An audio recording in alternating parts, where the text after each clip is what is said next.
What got you started writing science fiction? For as far back as I can remember, I've been writing something. And I was always told, I grew up in Florida on the West Coast, but the space program was felt all over Florida. And I grew up with teachers saying, stop writing, go to do math. America needs engineers. And so writing was always this stealth thing. You know, I would get criticized for it, don't write. In ninth grade, this is one of my embarrassing things I've admitted publicly, I was really into UFOs. And so I, with a friend who was the only kid in junior high school geekier than I was, you got a picture, I had the crew cut, the black glasses, the big black briefcase, and he was the one guy geekier than I was. The two of us, his name also Mark, started the Citizens Ufological Research Organization, CURO, and I wrote, edited, printed on a Mimeo machine, and sold subscriptions and individual issues sort of door to door and student to student in school, all of this content, which was summaries of books and what news sightings we could get. And that was, in a way, my beginning of science fiction. My official real write a story, try to send it out event came in grad school. I was 21, I think. I was reading an SF story, which just for pleasure. It was in an issue of Asimov's. George Sithers was editing. And I read the story and I said, oh my God, I can write better than this, which is the classic SF writer thing. And I said, well, why don't I write it? You know, and my wife said, yeah, shut up, just write. So I started writing then. Okay, you've touched on your series and on your main character. Please tell us a little more about them. All right, I wanted to write series fiction. And the reason for that is that I think there is a power in series fiction. I love standalone novels, don't get me wrong. Some of my favorite books are books that don't go anywhere, and I will probably write some standalone novels. But when I think back to characters that I treasure, and I'm 53 years old, and I've been reading my whole life, or go back and reread, they are almost inevitably people who appear in series. Whether it was Sherlock Holmes or Lazarus Long, you know, not exactly series, but a future history.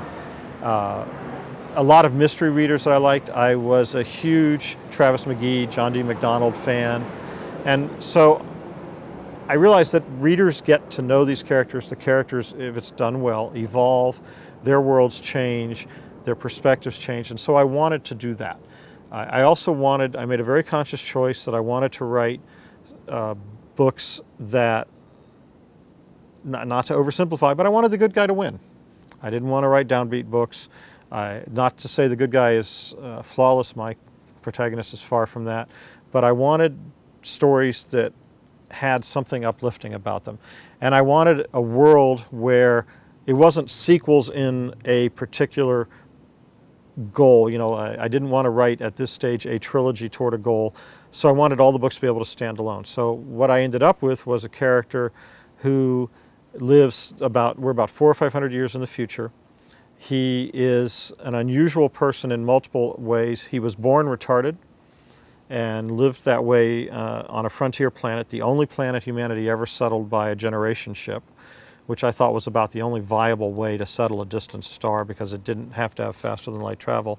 And so he was born on this planet with a high background radiation, but there were people born with other defects, some of them positive defects. His sister was an empathic healer who made him better than normal. He was then, because he was an outcast and nobody knew he was better than normal, used for experiments in nanotech. This is all part of the backstory. And so, for a variety of reasons, he is the only human alive infused with nanomachines. I had him meet up with what becomes his best friend, which is basically my version of the Tom Swift Jr. Triphibius Atomicar. It's what Dave and I came up with the name Predator Class Assault Vehicle. It's about 25 meters long and about 15 meters wide. It can go hover on the ground, into space, underwater. It's intelligent, and it's named Lobo, and it has its own personality and its own backstory. And I've never told the backstory of that character, but in the third John and Lobo book that I'm writing right now, Overthrowing Heaven, I'm actually going to explain how Lobo got to be the way he is. And there's quite a lot of common ground for him and John, and some very odd things going on there. And so it says a lot about this character that he has as his best friend a killing machine. But what they see in each other is two vets who are scarred by what they've done. And I've had some critics review One Jump Ahead and say, this guy agonizes over killing and then he kills. And that makes all his agony false. And I think those people are assholes. They just don't understand. People who have to do hard things agonize over those hard things, and if they do them because it's what they have to do, then they do them. And I've done bad and hard things in my life that were the right thing to do, that with the same data, again, I would do them, but they're going to haunt me. And I think that for vets in particular, they're doing the right thing in the moment, and it's going to haunt them. And that's the price that people pay. And so I'm not going to change that with my character. And I think that that's one of the areas where critics who don't understand what really happens get it wrong.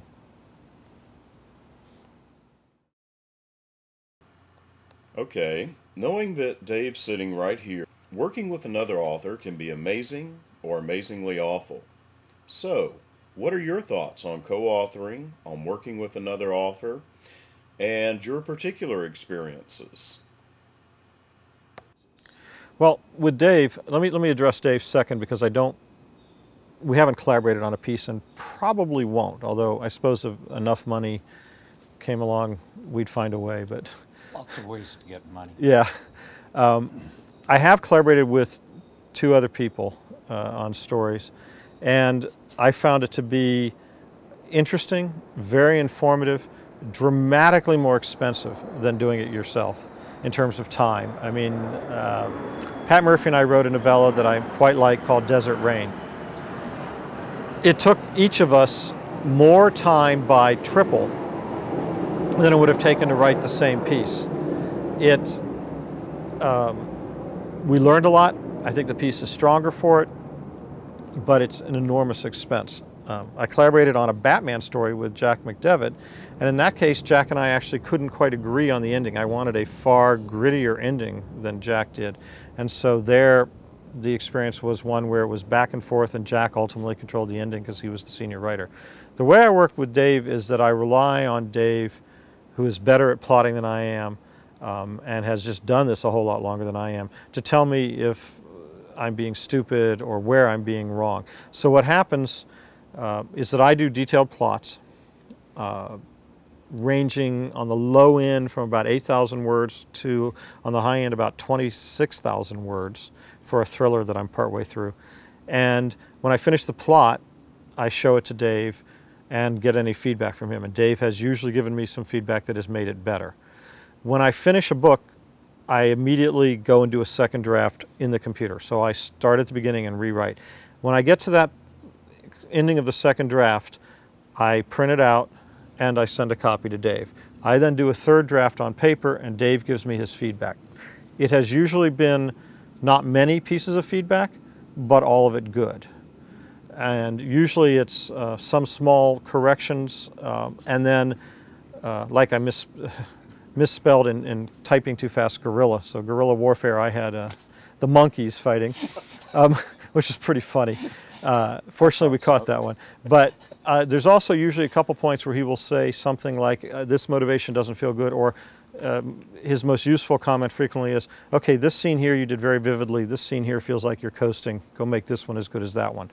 And so Dave is the only person I show work to prior to it going to the editor for publication. And my assumption, and to her credit, so far at least my publisher's assumption, is that what I turn in is what she prints. But by the time I turn it in, it's been through 5 to 7 revisions. So it's pretty much ready to go.